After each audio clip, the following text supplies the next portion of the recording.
Hello, and welcome back to the Classical Training Ground. So, in addition to talking about classical texts, we will also be talking about biblical texts, specifically how to read them, interpret them, and apply them. So, as someone who graduated from Westminster Seminary, California, I want to preface by talking about some of my own major influences.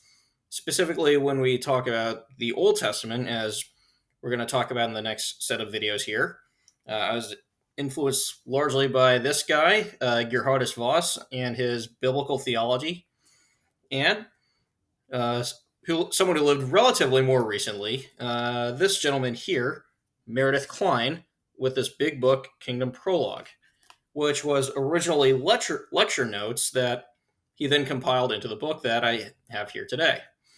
So, with that, and with these influences in mind, I'm going to talk about the creation story, and from there, the rest of the early chapters of Genesis, so that we can see how the Hebrew scriptures uh, start their foundation and how they form the rest of their story.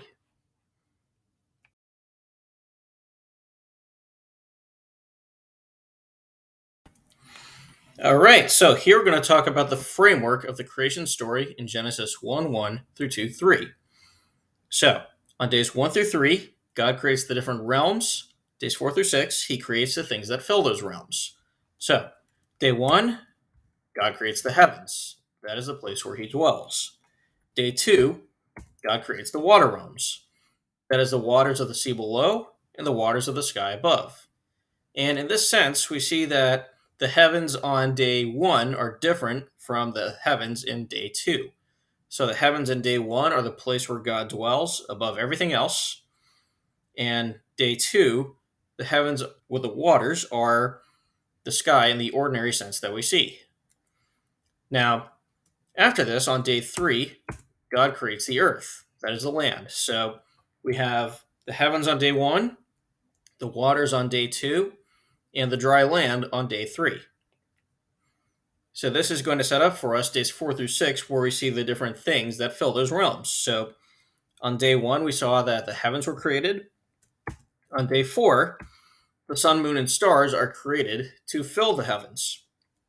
Now, this explains how we see the light mentioned in day 1, but we don't see the sun until day 4, because it's not about the chronological order itself, it's about the structure of the framework. And you should also notice that the word sun is not used here, and that's intentional, because in the ancient Near East that the biblical creation account was originally written in, people believed that the sun, moon, and stars were divine beings. The sun god was Shamash. Now, the Hebrew word for sun is Shemesh, which sounds pretty similar, but that word is removed, and the point is to establish that God is the creator, and he's creating these objects for human use, such as for lighting and for marking times and seasons.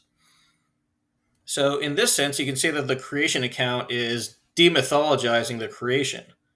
Not in the sense that Rudolf Boltzmann meant demythologization, but in the sense that created things are being stripped of their divinity to establish that God alone is God. So, that's day 1 to day 4. Now we go from day 2 to day 5. So, the waters were created on day 2. On day 5, the birds and the fish were created to fill that realm. Now, day 6, we go from day 3 to day 6, where we have the animals and finally humanity to fill the realm of the dry land. So we have the sun, moon, and stars to fill the heavens, going from day 1 to day 4. We have the birds and the fish filling the waters, going from day 2 to day 5. And we have the animals and humanity filling the earth from day 3 to day 6. Now, next video, we'll talk specifically about the special task that God had given to humanity.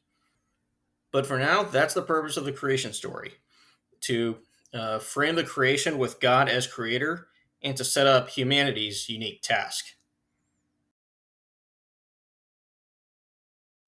Please like and subscribe.